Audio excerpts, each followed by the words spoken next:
Hello everyone, welcome to Nursing Chronicles YouTube channel. आज की इस वीडियो में हम अपकमिंग आरआरबी नर्सिंग सुपरिंटेंडेंट के लिए एमसीक्यूज को सॉल्व करेंगे। फर्स्ट क्वेश्चन रहेगा हमारा, which of the following can be A complication of chikungunya infection. निम्न में से कौन सा चिकनगुनिया इन्फेक्शन का कॉम्प्लिकेशन हो सकता है? Option A chronic fatigue syndrome, option B haemorrhagic fever, option C permanent paralysis, option D severe abdominal cramps. Right answer है हमारा यहाँ पर option A chronic fatigue syndrome. Chikungunya एक वायरल इन्फेक्शन है जिसके अंदर क्या होता है, आफ्टर रिकवरी भी परसिस्टेंट टायर्डनेस और वीकनेस रहती है, इसीलिए राइट आंसर हमारा क्रॉनिक फटीग सिंड्रोम रहेगा।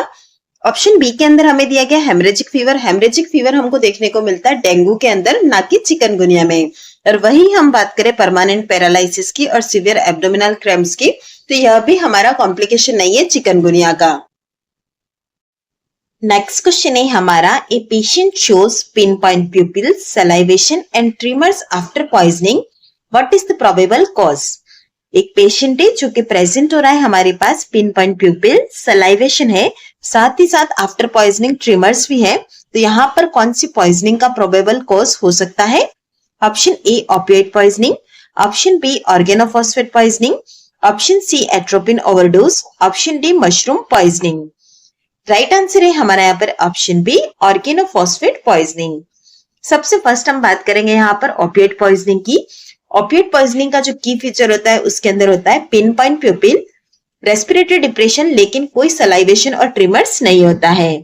ऑप्शन बी के अंदर हमें ऑर्गेनोफॉस्फेट पॉइजनिंग दिया गया है, इसके अंदर पिन पॉइंट प्यूपिल होती है, सलाइवेशन, लेक्राइमेशन, ट्रिमर्स और डायरिया इसके की फीचर्स हैं। ऑप्शन सी के अंदर है हमारा एट्रोपिन ओवरडोज। एट्रोपिन ओवरडोज के अंदर ड्राई माउथ होता है, टेकिकार्डिया होता है और डायलेटेड प्यूपिल्स होती है। लास्ट है हमारा मशरूम पॉइजनिंग। मशरूम पॉइजनिंग के अंदर क्या होता है, कॉलिनर्जिक और एंटीकॉलिनर्जिक सिम्टम्स होते हैं, डिपेंड करता है टाइप्स के ऊपर। नेक्स्ट क्वेश्चन है हमारा, endothelial cells produce all of the following vasodilators except. Endothelial cell जो होती है वो वासोडायलेटर प्रोड्यूस करती है सिवाय एक को छोड़ के। Option A nitric oxide, option B endothelin 1, option C prostacyclin, option D bradykinin. Right answer रहेगा हमारा यहाँ पर ऑप्शन बी एंडोथिलिन 1। अगर हम यहाँ पर चारों ही ऑप्शन को देखते हैं तो नाइट्रिक ऑक्साइड हमारा वासोडायलेटर है, प्रोस्टासाइक्लिन वासोडायलेटर है और ब्रेडिकाइनिन जो है वो भी वासोडायलेटर है। क्योंकि हमें क्वेश्चन के अंदर एक्सेप्ट पूछा गया तो हमारा राइट आंसर ऑप्शन बी रहेगा, क्योंकि एंडोथिलिन जो है वो हमारा वासोकंस्ट्रिक्टर का एग्जाम्पल है। नेक्स्ट क्वेश्चन है हमारा, which of the following is the first line pharmacological therapy for symptom control and healing of A डियोडिनल ulcer.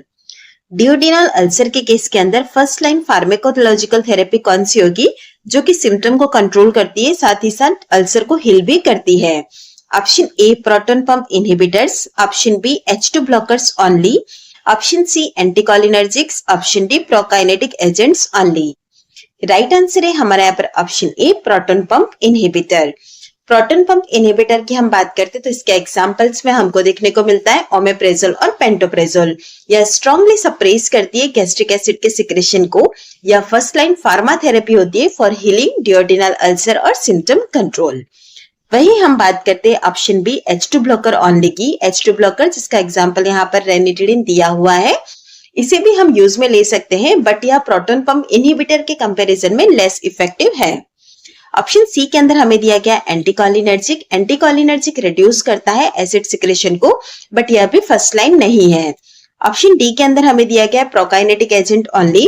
Prokinetic से भी सिम्टम रिलीव होते हैं पर यह डियोडिनल अल्सर को हील नहीं करता है। क्योंकि हमें यहाँ पर पूछा गया है symptom control and healing of डियोडिनल ulcer और वो भी फर्स्ट लाइन फार्माथेरेपी, तो वो रहेगा हमारा ऑप्शन ए। क्वेश्चन है हमारा, if chemotherapy drug accidentally spills on skin the nurse should first. अगर कीमोथेरेपी ड्रग एक्सीडेंटली हाथ पर गिर जाती है तो नर्स को सबसे फर्स्ट क्या करना चाहिए?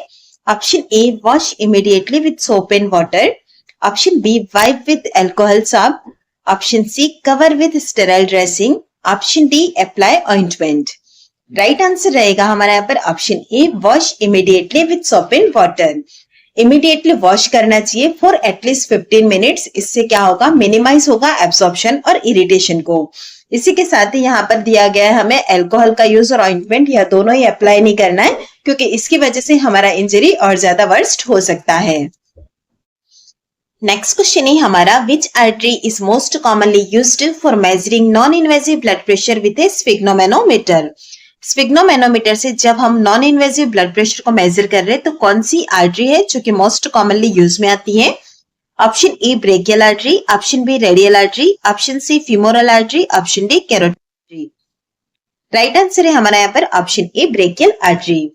कफ जो होता है वो मिड अपर आर्म के अंदर प्लेस किया जाता है। एंटीक्यूबाइटल फोसा से 2 to 3 सेंटीमीटर अबोव इसे प्लेस करते हैं और स्टेथोस्कोप जो होता है over the brachial artery place किया जाता है।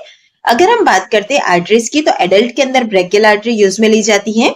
अगर ब्रेकियल आर्टरी एक्सेसिबल नहीं है तो अल्टरनेटिव साइड रहती है पॉप्लिटियल, रेडियल और डॉर्सलिस पेडिस। वहीं अगर हम बात करते हैं इन्फेंट की तो इन्फेंट के अंदर जो होता है फीमोरल आर्टरी को प्रिफर करते हैं।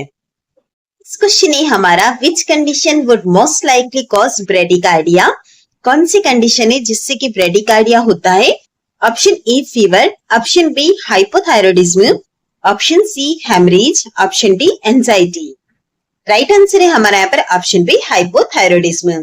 सबसे फर्स्ट ऑप्शन ए के अंदर हमें दिया गया है फीवर। फीवर के अंदर मेटाबॉलिज्म इंक्रीज होता है तो हार्ट रेट भी इंक्रीज होगी तो टैकीकार्डिया होता है, ना कि ब्रेडिकार्डिया। हाइपोथायरॉयडिज्म की बात करते हैं तो इसके अंदर मेटाबॉलिज्म डिक्रीज होता है तो हार्ट रेट भी डिक्रीज होती है तो ब्रेडिकार्डिया होता है।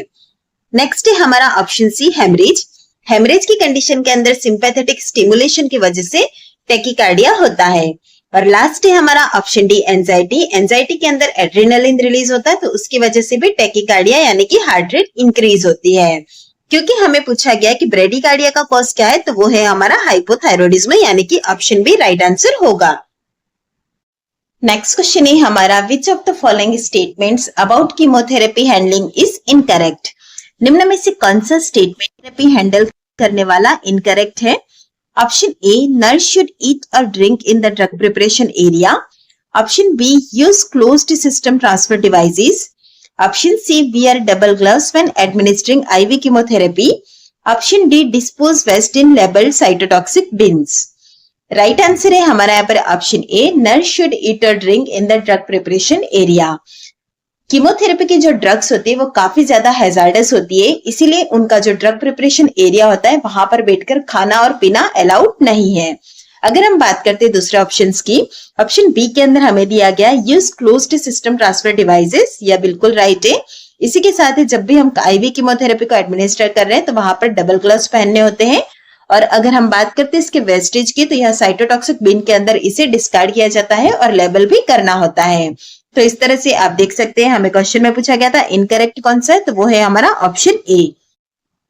नेक्स्ट क्वेश्चन है हमारा, which of the following is a potential risk of a total hysterectomy. निम्न में से कौन सा टोटल एब्डोमिनल हिस्टेक्टोमी का पोटेंशियल रिस्क है? Option A increased risk of bleeding and infection, option B greater recovery time compared to a vaginal hysterectomy, option C decreased risk of long term psychological effects, option D decreased chance of surgical complications. Right answer है हमारा यहाँ पर option B greater recovery time compared to a vaginal hysterectomy. Vaginal hysterectomy के comparison में total abdominal hysterectomy को recover होने में ज्यादा टाइम लगता है क्योंकि टोटल एब्डोमिनल हिस्टेक्टोमी के अंदर लार्ज एब्डोमिनल इंसिजन होता है जिसकी वजह से वुंड हीलिंग में टाइम लगता है और पेशेंट को मोबिलाइज करने में भी ज्यादा टाइम लगता है, जिससे क्या होता है कॉम्प्लिकेशन का रिस्क भी टोटल एब्डोमिनल हिस्टेक्टोमी के अंदर ज्यादा होता है। क्वेश्चन है हमारा, laboratory studies are performed for a client suspected to have iron deficiency anaemia. The nurse review the laboratory result knowing that which result indicate this type of anaemia. Simple सा question है, सिर्फ language थोड़ी सी बड़ी लग रही है। हमें यहाँ पर पूछा गया कि आयरन डेफिशिएंसी एनीमिया होगा तो आप लेबोरेटरी रिजल्ट के अंदर क्या चीज एक्सपेक्ट करेंगे? Option A elevated haemoglobin level, option B decreased reticulocyte count, option C elevated red blood cell count, option D red blood cells that are microcytic and hypochromic. सबसे first option A की बात करते हैं हम, elevated haemoglobin level. जब भी हमारे पास anaemia का कंडीशन होता है तो वहां पर हमारा एचबी लेवल डिक्रीज होता है, ना कि इंक्रीज। नेक्स्ट है हमारा डिक्रीज्ड रेटिकुलोसाइट काउंट, क्योंकि हमें यहाँ पर आयरन डेफिशिएंसी एनीमिया सस्पेक्ट कर रहे हैं, तो रेटिकुलोसाइट काउंट या तो नॉर्मल होगी या स्लाइटली एलिवेटेड होगी, लेकिन डिक्रीज्ड नहीं होगी। नेक्स्ट है हमारा ऑप्शन सी, एलिवेटेड आरबीसी यानी कि red blood cell count elevated होगी। यह भी हमारा करेक्ट नहीं है। जब भी हमारे पास आयरन डेफिशिएंसी एनीमिया होगा वहां पर आरबीसी काउंट डिक्रीज होती है। और लास्ट बच जाता है हमारे पास ऑप्शन डी, जो कि हमारा राइट आंसर है। आयरन डेफिशिएंसी एनीमिया के अंदर जो आरबीसीज होती है वो माइक्रोसाइटिक होती है, साथ ही साथ हाइपोक्रोमिक होती है, यह इसका कैरेक्टरिस्टिक होता है।